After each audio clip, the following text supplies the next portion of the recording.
Ein Thema, das nach wie vor maßgeblich die Sicherheitslage in Deutschland, Europa und weltweit bestimmt, ist leider die anhaltende Bedrohung durch den Terrorismus.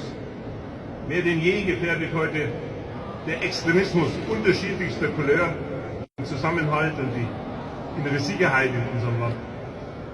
Wir haben gerade in der vergangenen Woche wieder erleben müssen, ein grausames Beispiel von rechtsextremistischer Gewalt in Halle, in Sachsen-Anhalt.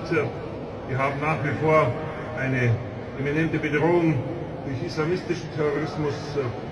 Wir haben vor 3 Jahren in München die schrecklichen Erfahrungen wieder mit einem Amoklauf machen müssen. Und all dies kann sich an jedem Ort in unserem Land jeden Tag ereignen. Es ereignet sich Gott sei Dank nicht jeden Tag.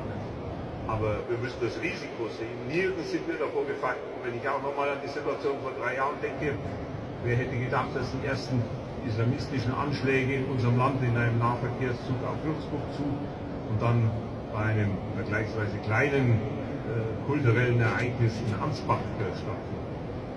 Wir üben hier, weil sich das natürlich auch anbietet, heute in der Metropole Nürnberg im Hauptbahnhof.